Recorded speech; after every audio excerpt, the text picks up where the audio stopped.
तो class 10th के बच्चों कैसे हो आप लोग। उम्मीद है तैयारी अच्छी चल रही होगी। अगर तैयारी अच्छी नहीं चल रही है तो डिस्क्रिप्शन में मैंने प्लेलिस्ट का लिंक दे रखा है, वहां से जाके आप एनसीईआरटी के मोस्ट इंपोर्टेंट क्वेश्चंस की वीडियो आप देख सकते हो। आज की वीडियो के अंदर मैं बात करने वाला हूं बीपीटी थ्योरम की। बीपीटी थ्योरम जो कि आपको पता बहुत फेमस है, एग्जाम में डेफिनेटली 5 मार्क्स की आती है हमारे पास। तो पहले मैं आपको बताऊंगा बीपीटी थ्योरम होती क्या है और फिर कन्वर्स ऑफ बीपीटी थ्योरम है क्या, फिर उसका प्रूफ जानेंगे कि भाई इसको कैसे प्रूफ किया जाता है। क्लियर हुई बात। तो स्टार्ट करते हैं हमारी बीपीटी थ्योरम को लेकर।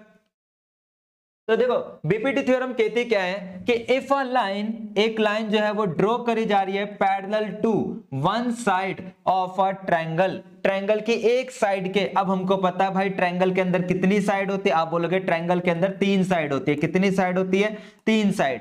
तो मैंने क्या करा, लैंग्वेज को पकड़ते हुए चला कि if a line is draw parallel to one side, one side मतलब जैसे मैंने ये पहली साइड मान ली, इसके पैरेलल मैंने क्या करा, एक लाइन ड्रॉ कर दी। क्लियर हुई बात? ठीक है, एक लाइन हमने क्या कर दी, ड्रॉ कर दी। पैरेलल का साइन यही होता है। अब कहता है वो इंटरसेक्ट करती है, काट रही है अदर टू साइड को। आपको दिख गया होगा अदर टू साइड कौन सी है, ये 2 साइड हो गई थी ना, इन दोनों को काट रही है इन ना डिस्टिंक्ट पॉइंट। आपके अलग अलग पॉइंट पे देख भी सकते हो। अलग अलग पॉइंट का मतलब मैंने नाम दे दिया डी और इसका नाम क्या दे दिया, ई दे दिया। ठीक है, क्लियर। तो मतलब ये इसके क्या थी, पैरेलल थी। तो कहता है द अदर टू साइड, ठीक है, the other two side, other two side मतलब ये वाली, ठीक है, are divided in the same ratio. तो मतलब ये किस में डिवाइड हो रही होगी, वो आप बोलोगे सेम रेशो में। मतलब कि मैं अपना आंसर क्या बोलूंगा, आप बोलोगे AD अपॉन में DB is equal to AE upon में EC। ठीक है, तो समझ आए बीपीटी कहना क्या चाह रहा है। बीपीटी ये कहना चाह रहा है कि ट्रायंगल की एक साइड के पैरेलल आप अगर कोई साइड ड्रॉ कर रहे हो तो वो अदर दो साइड को क्या कर रही है, डिवाइड कर रही है इन द सेम रेशो। किस रेशो में, सेम रेशो में। क्लियर, कि मतलब जो AD अपॉन BD होगा, AD अपॉन BD होगा, वही AE अपॉन क्या होगा, EC होगा। ये मीनिंग वो आपको कहना चाह रहा है। ठीक है, अब देखो बच्चे क्या होते हैं, कंफ्यूज हो जाते हैं कि इसी बीपीटी के अंदर अगर मैं डायग्राम ऐसे ड्रॉ कर दूं, मैंने क्या करा, पैरेलल मैंने ये ड्रॉ कर दिया, ठीक है, जिसका नाम दे दिया डी और ई। अभी हम मीनिंग समझ रहे हैं कि बीपीटी कहना क्या चाह रही है। ठीक है, कि मैंने इधर ड्रॉ कर दिया कि DE parallel to A B. अब भाई साइड का नाम कहां से स्टार्ट करें, कौन सी साइड डिवाइड होगी सेम रेशो, बड़ी कंफ्यूजन वाली बात हो जाती है। तो भाई कंफ्यूज नहीं होने का, आपको पकड़ के चलना है इधर कि पैरेलल के सामने जो भी पॉइंट होगा, पैरेलल के सामने जो भी पॉइंट होगा उसी पॉइंट को पकड़ के चलना होता है। जैसे देखो पैरेलल के सामने कौन सा पॉइंट था, आप बोलोगे सी था। तो मेरा आंसर होगा कि अगर ये लाइन इसके पैरेलल है तो मैं बोलूंगा सी को पकड़ के चलते, सी पहले सी इधर आया, सी डी अपॉन में फिर क्या आ गया, आप बोलोगे D B is equal to, ऐसे इधर चलेंगे हम, क्या हो जाएगा, आप बोलोगे सीई अपॉन में ए ए ई। क्लियर है बात बीपीटी को लेकर? आप बोलोगे हाँ भैया कोई दिक्कत नहीं है। ठीक है, जैसे एक और डायग्राम लेते हैं हम। ये मीनिंग समझना बहुत जरूरी है क्योंकि जब मैं आपको क्वेश्चन कराऊंगा तो उधर ये प्रॉब्लम ना आए आपको कि पता ही नहीं चल रहा कौन किसके पैरेलल चल रहा है। जैसे सपोज करो ABC ये हमारे पास है, मैंने इधर पैरेलल ड्रॉ कर दिया। तो अब सोचो कि नाम कहां से स्टार्ट होगा। मतलब मैं खुद बोल रहा हूं कि ये ट्रायंगल है DE, पैरेलल है किसके, AC के पैरेलल है। तो सोचो नाम कहां से स्टार्ट होगा। आप बोलोगे भैया आपने कॉन्सेप्ट समझाया था कि पैरेलल के सामने जो भी पॉइंट होता है, पैरेलल के सामने जो भी पॉइंट होता है उसको पकड़ के चलना है। तो बेटा जी बता पैरेलल के सामने कौन सा पॉइंट है, आप बोलोगे B वाला है। तो पकड़ के किसको चलेंगे, आप बोलोगे B को। तो नाम कहां से स्टार्ट होगा, आप बोलोगे BE, ठीक है, अपॉन में EC, EC is equal to, अब बता फिर आप बोलोगे B को पकड़ के चलते हैं तो BD अपॉन में DA। Clear?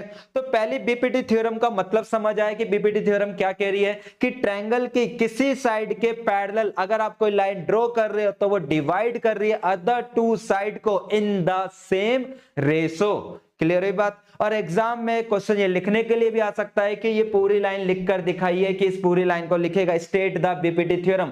State the BPT theorem का मतलब बीपीटी थ्योरम की पूरी इंग्लिश लिखनी है आपको, ठीक है। पूरी इंग्लिश क्या, ये पूरी की पूरी इंग्लिश आपको लिखकर दिखानी पड़ेगी अपनी लैंग्वेज में कि if a line is draw parallel to one side of a triangle to intersect the other two side in the distinct point, the other two side are divided in the same ratio.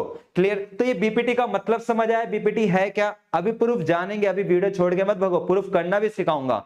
Meaning क्यों समझा रहा हूं, reason भाई अगली video में मैं आपको 6 chapter के क्वेश्चन कवर कराने वाला हूं, और जब आपको ये बेस ही नहीं पता होगा तो फिर तो दिक्कत वाली बात हो जाएगी ना, इसलिए हम अभी कॉन्सेप्ट समझ रहे हैं। अब ऐसे ही का भाई बंधु था जिसका नाम था कन्वर्ज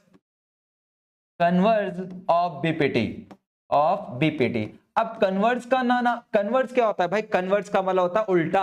जरा चेक करते हैं ये कैसे उल्टा है भाई, जरा पढ़ते हैं। कहता है इफ अ लाइन, एक लाइन जो है वो डिवाइड कर रही है एनी टू साइड, दो साइड ऑफ अ ट्रायंगल, कि ट्रायंगल की किसी दो साइड को, ट्रायंगल की किसी दो साइड को, अब दो साइड हमारी पहले ये हो गई और दूसरी ये हो गई, इसको डिवाइड किया जा रहा है। डिवाइड कैसे, जैसे इधर मान लेते एक डी आ गया और इधर क्या आ गया, ई आ गया।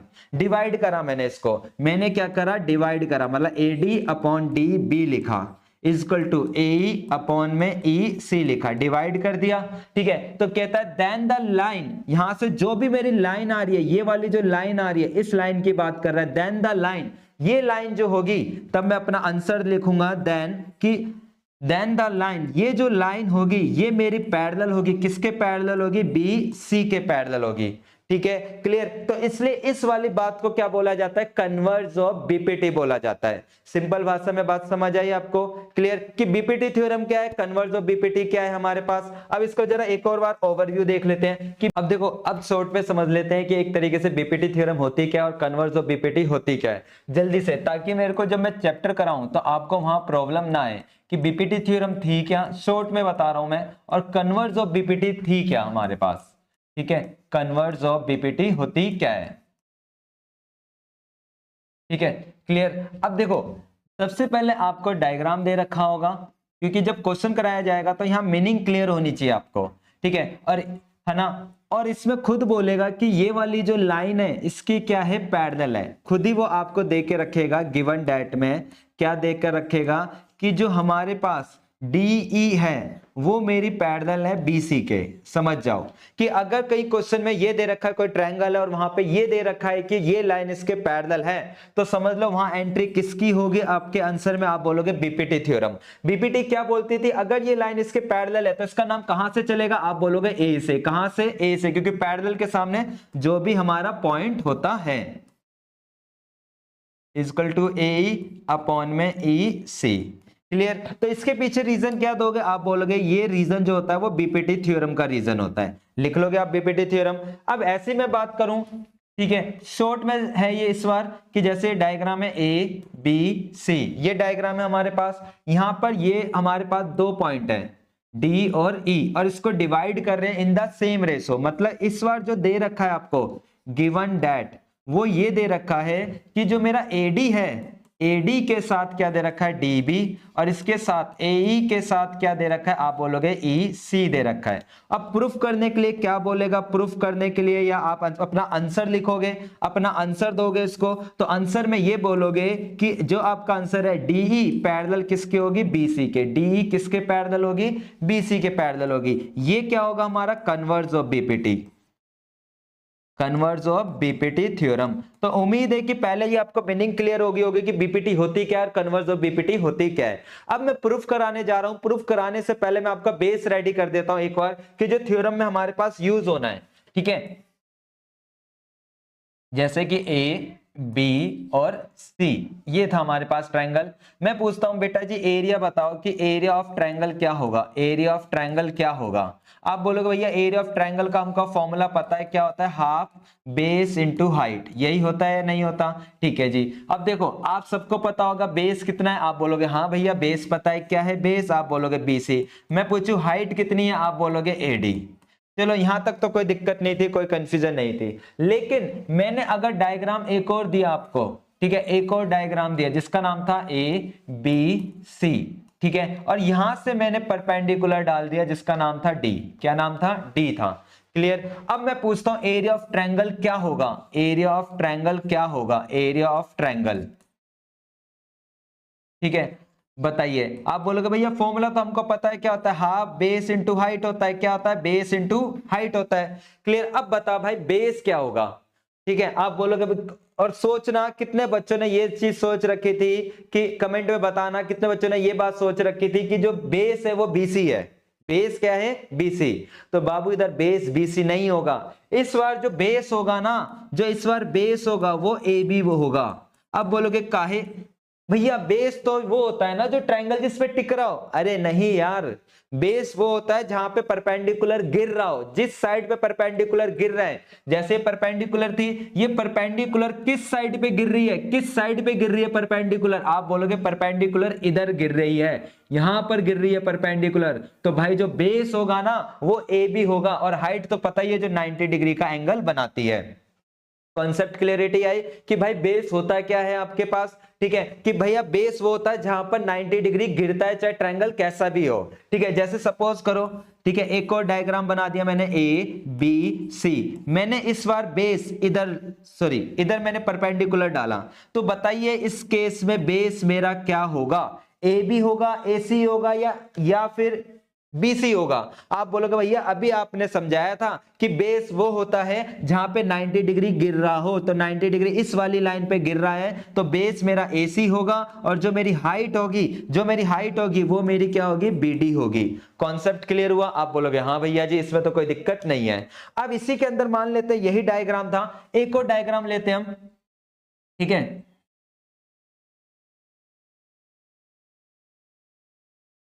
ये हमारा ए है, ये हमारा बी है, ये हमारा सी है।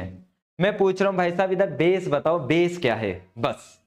ठीक है, मतलब एरिया निकालना है, एरिया निकालना है ट्रायंगल का, वो आपको पता है बेस इंटू हाइट होता है। बेस क्या होगा? ठीक है जी। आप बोलोगे भैया बेस का तो अभी पता नहीं, इधर तो हाइट भी नहीं पता चल रही, बेस भी नहीं पता चल रहा।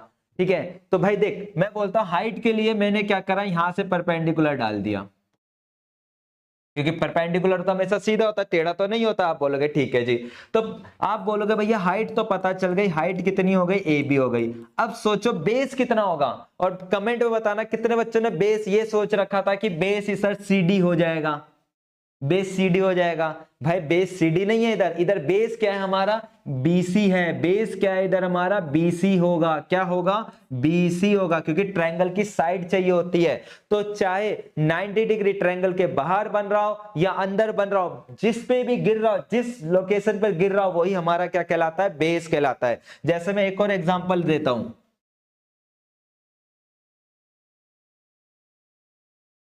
ठीक है, ए बी सी। ठीक है, मैंने ये हाइट यहां पे दे दी जिसका नाम था डी। अब सोचो इस टाइम बेस क्या होगा और हाइट क्या होगी? बेस क्या होगा और हाइट क्या होगी? आप बोलोगे भैया हाइट तो वो होती है जो 90 डिग्री का एंगल बनाती है, ये हमारा 90 बना रहा था। ठीक है, तो आप बोलोगे भैया हाइट तो पता चल गई, कितनी आ गई हाइट? बीडी। अब सोच भाई बेस क्या होगा? मेन काम है बेस का। तो भाई चाहे वो 90 ट्रायंगल के अंदर हो चाहे ट्रायंगल के बाहर हो, जिस साइड पे वो जा रहा हो, जिस साइड पे गिर रहा हो, वो किस वाली साइड पे गिर रहा है? आप बोलोगे ट्रायंगल की एसी वाली से लिंक कर रहा है, क्योंकि इसको यूं आगे तक बढ़ा देता हूं। तो जो बेस होगा वो ट्रायंगल की साइड होगी, वो एसी होगी। क्लियर? और अगर आपको ये वाली जो बात अभी मैंने दो बातें बताई है, ठीक है, कौन सी? ये वाला एरिया निकालना और ये वाला एरिया निकालना, अगर ये समझ आ गया समझ लो आपको बीपीटी थ्योरम आ गई। बस यही मेन कॉन्सेप्ट होता है। ठीक है, तो दोबारा बता देता हूं कि भाई ऐसे ट्रायंगल के अंदर जो 90 डिग्री बनाते हैं वो तो हमारी हाइट होती है, और ये 90 डिग्री किस पे गिर रही है? वो साइड देखो, वो ए बी पे गिर रही है, चाहे ट्रायंगल के बाहर गिरे या ट्रायंगल के अंदर गिरे, गिर तो रही है बीसी वाली साइड पे ही ना। तो जो बेस होगा वो हमारा बीसी होगा। इस वाले केस में बेस क्या होगा हमारा? एसी होगा। सपोज करो ये चीज ऐसे होती और मैं बोलता हूं इसका 90 जो है वो बाहर गिर रहा है, ये 90 जा रहा है ए बी सी, तो भाई आप बोलते कि जो इस वाले केस में बेस होगा, जो बेस होगा, ठीक है, वो बेस हमारा बीसी हो जाएगा। क्या हो जाएगा? बीसी। और हाइट क्या हो जाएगी हमारी? एडी हो जाएगी। बात क्लियर हुई है नहीं हुई? आप बोलोगे हाँ भैया इसमें कोई दिक्कत नहीं है। क्लियर? तो अब अपनी बीपीटी थ्योरम पर आ जाते हैं। बीपीटी थ्योरम को प्रूफ करना स्टार्ट करते हैं हम। बीपीटी थ्योरम बहुत, ठीक है, कि कैसे प्रूफ करना होता है। तो देखो सबसे पहले क्वेश्चन के अंदर यही बात दे रखी थी कि कोई लाइन जो है parallel to one side of a triangle, पूरी ये कहानी लिखी हुई थी। तो हम एक ट्रायंगल बना लेते हैं, ठीक है। ठीक है, सबसे पहले हम इधर गिवन डेट लिखेंगे कि क्या बातें दे रखी थी, ठीक है। तो आप इधर गिवन डेट लिखते हो, गिवन डेट। गिवन डेट में आपको एक बात पता था कि एबीसी हमारा क्या था, एबीसी इज अ ट्रायंगल, एक क्या था, ट्रायंगल था, जिसके अंदर मुझे बात पता थी कि बीसी, बीसी इसके क्या थी, पैरेलल थी। बीसी इसके क्या थी, सॉरी डीई, डीई इसके क्या थी, पैरेलल थी। ठीक है, ये बात इसने खुद ही दे के रखा है ट्रायंगल में। ठीक है, ये हमारी क्या थी, पैरेलल थी। अब मुझे प्रूफ जो करना था उस पे आ जाते हैं। हमको प्रूफ करना था, ये बात प्रूफ करनी थी कि भाई साहब कि अगर ये लाइन इसके पैरेलल है तो बची हुई साइड आपस में क्या होती है, प्रोपोर्शनल होती है।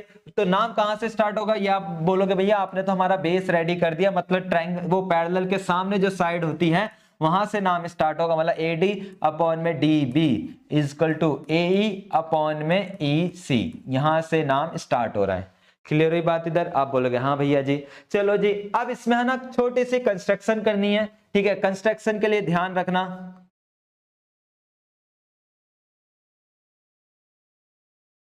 कौन सी कंस्ट्रक्शन करनी है भाई। तो देखो कंस्ट्रक्शन मैंने क्या कर दी कि मैंने यहां से परपेंडिकुलर डाल दिया, ठीक है। यहां से क्या कर दिया मैंने, परपेंडिकुलर लिख दिया। क्लियर, जिसका नाम हमने लिख दिया कि है ना, इसको नाम दे देते हैं हम M। क्या नाम दे देते हैं, M।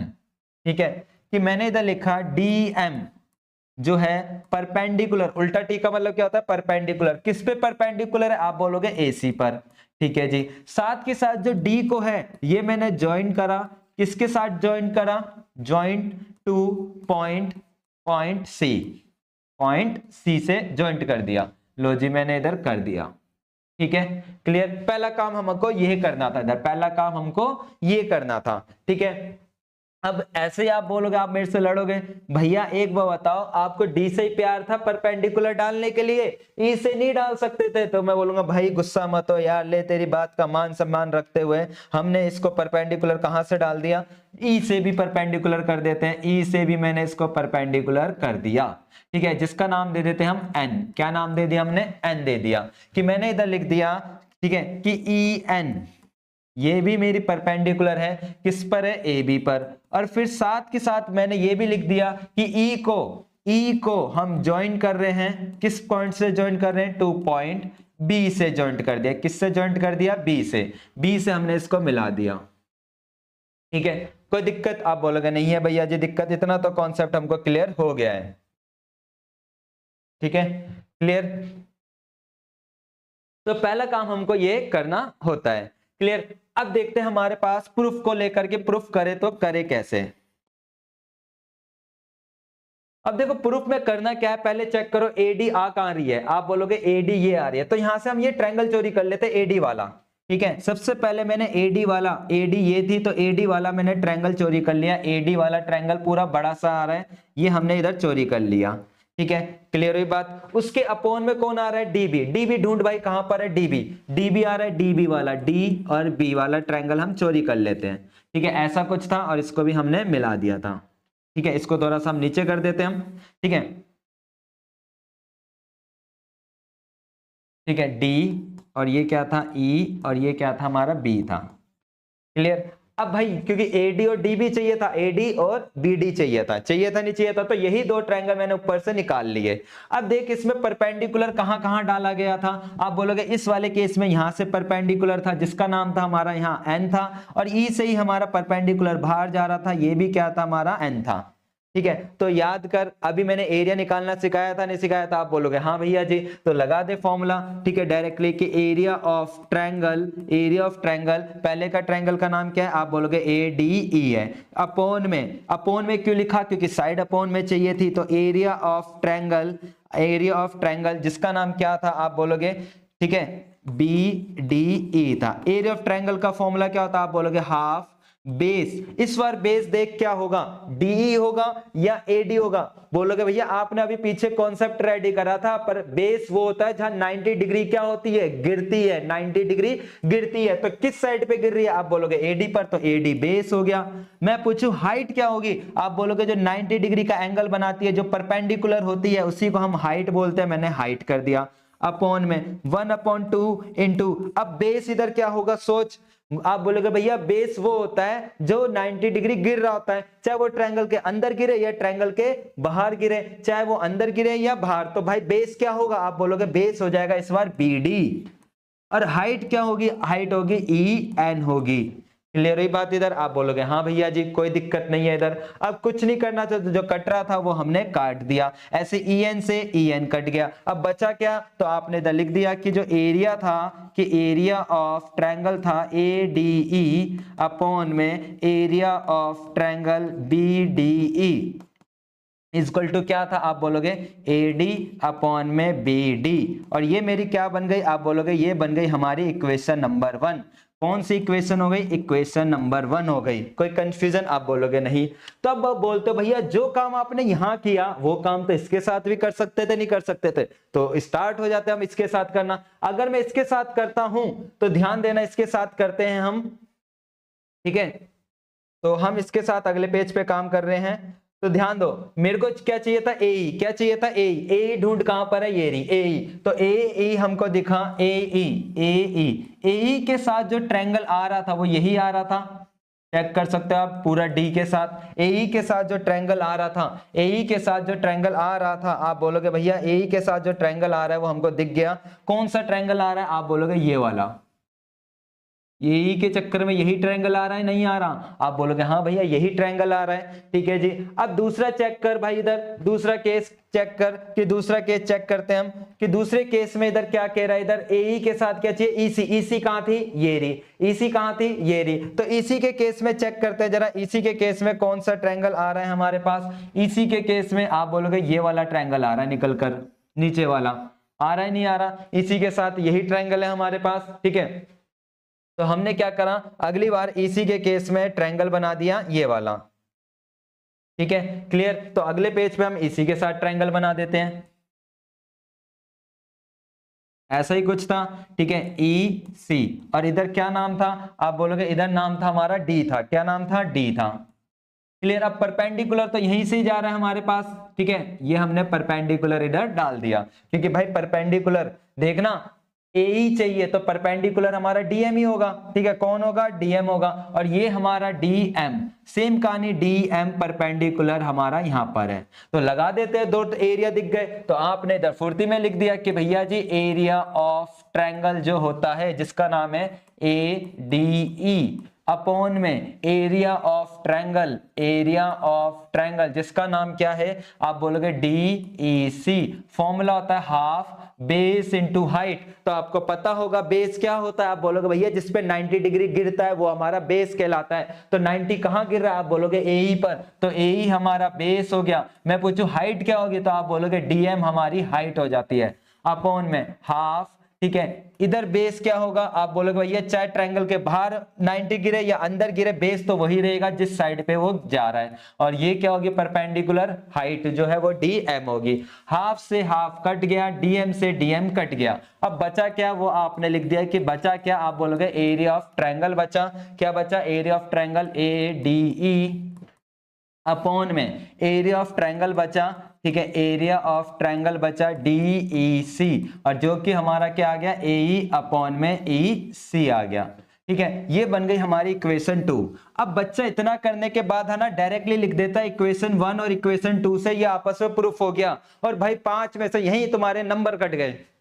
यहां ये गलती मत करना कि इक्वेशन 1 और 2 से आप डायरेक्टली लिख कर आ रहे हो प्रूफ दैट कि भाई ये बराबर ये है। चेक कर यार, इक्वेशन वन में चेक कर कि इक्वेशन वन में मेरे पास, अगर मैं थोड़ा सा ध्यान दूं इक्वेशन वन को लेकर, तो आप ध्यान दो कि पहले वाला नाम का, पहले ऊपर वाले का नाम क्या है, एरिया ऑफ ट्रायंगल है एडीई, नाम दिख रहा है एडीई। और इधर भी मैं चेक करूं इक्वेशन वन में और इक्वेशन टू में, यहां नाम बिल्कुल सेम है एडीई। लेकिन ध्यान दे नीचे वाले को, नीचे वाले का नाम क्या है, इधर नीचे वाले का नाम क्या है, आप बोलोगे बीडीई है। क्या नाम है, बीडीई है। और मैं अगर यहां चेक करूं, यहां पे नाम क्या था, आप बोलोगे भैया वहां पे नाम था BDE था और यहां नाम क्या था, DEC था। तो यहां नाम अलग होने की वजह से मैं इसको इक्वेशन वन और टू से डायरेक्ट प्रूफ नहीं कर सकता। तो आप बोलोगे करे तो करे क्या, अरे भाई करना कुछ नहीं है, इधर एक लाइन लिखनी है, बहुत इंपॉर्टेंट लाइन होती है, उसके बिना कर दिया ना तो गए नंबर।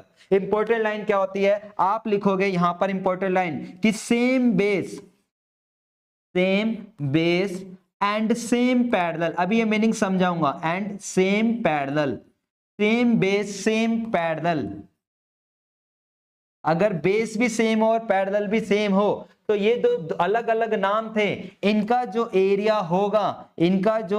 होगा वो भी आपस में क्या होगा, हमारा एरिया ऑफ ट्रायंगल जो था DEE वो बराबर होगा, किसके बराबर होगा, एरिया ऑफ ट्रायंगल किसके, DEC के बराबर होगा। और ये मेरी इक्वेशन 3 आ जाती है। ये लाइन बहुत इंपॉर्टेंट होती है, अगर आप ये लाइन नहीं लिखते हो, ठीक है, ये लाइन नहीं लिखते तो भाई नंबर आपके कटेंगे। अब आप बोलोगे भैया चलो ये आपने लिख भी दिया, ये मतलब क्या कह रहा है, कहना क्या चाह रहा है, भाई चेक कर पीछे की साइड जो हमारे पास ट्रायंगल थे, जैसे पहला ट्रायंगल था ये वाला, दिख गया होगा ये वाला, पहला ट्रायंगल यही था या नहीं था, आप बोलोगे हाँ भैया यही ट्रायंगल था जो आपने डार्क कर दिया, ठीक है यही ट्रायंगल था। और चेक कर क्या जो दूसरा ट्रायंगल था,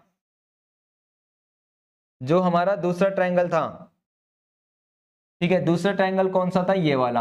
अब दोनों का जो बेस है वो बिल्कुल सेम है, अलग अलग है। आप बोलोगे भैया दोनों का बेस सेम है, दोनों डिपेंड है DE पर, सेम बेस था या नहीं था। अब चेक कर ये दोनों का जो बेस है क्या सेम पैरेलल है BC के या नहीं, आप बोलोगे हाँ। तो 9th क्लास में कॉन्सेप्ट था कि किसी ट्रायंगल का अगर सेम बेस हो और सेम पैरेलल हो तो दोनों के एरिया क्या होते हैं, आपस में इक्वल होते हैं। बात समझ आई कि सेम बेस और सेम पैरेलल हो तो दोनों के एरिया क्या होते हैं, आप बोलोगे इक्वल होते हैं। तो वही मैंने ये लाइन लिखी और इसको क्या नाम दे दिया, इक्वेशन नंबर 3 दे दिया, क्योंकि ये दोनों का नाम ही अलग था और इन दोनों को ही मैंने नाम क्या दे दिया, सेम दे दिया। अब मैं क्या करता हूं, लिख दूंगा यहां पे, अब मैं लिखूंगा क्या लिखूंगा, फ्रॉम इक्वेशन 1 2 एंड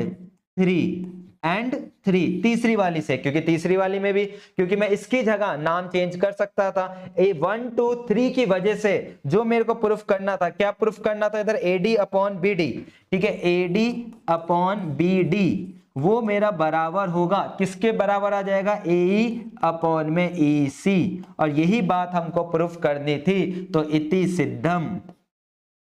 अब जाके आपको 5 नंबर मिलेंगे। बात समझ आई आपको, क्लियर। तो ये मिस्टेक मत कर देना बोर्ड के अंदर कि भाई 1 और 2 से ही प्रूफ हो जाती है। तीसरी बात, ये मोस्ट इंपॉर्टेंट है, ये वाली बात, same base same parallel, same base same parallel. अगर नहीं लिख कर आ रहे तो नंबर कटवाने के लिए रेडी रहना आपको, ठीक है क्लियर। तो ये तो थी हमारी बीपीटी थ्योरम का प्रूफ। अब नेक्स्ट वीडियो के अंदर मैं आपको कवर कराने वाला हूं चैप्टर 6 और 7 के एनसीईआरटी के मोस्ट इंपॉर्टेंट क्वेश्चन। तो अगर बच्चों वीडियो अच्छी लगी हो तो प्लीज लाइक करना और साथ ही दोस्तों के साथ शेयर भी करना, ठीक है कि भाई बीपीटी तेरे को नहीं आती, देख मैंने यहां से पढ़ लिया है। और एक और इंपॉर्टेंट बात, बहुत ही जल्दी इसी चैनल पर आपके पास एनसीईआरटी के मोस्ट इंपॉर्टेंट क्वेश्चन जो होते हैं सीबीएसई में, एक्स्ट्रा क्वेश्चन जो आने वाले उसकी सीरीज भी स्टार्ट होने वाली है, इसलिए चैनल को सब्सक्राइब करके रखना, कहीं मिस ना हो जाए आपसे, ठीक है। मिलते हैं नेक्स्ट वीडियो के अंदर, ध्यान रखना, ख्याल रखना अपना, tata bye bye, see you.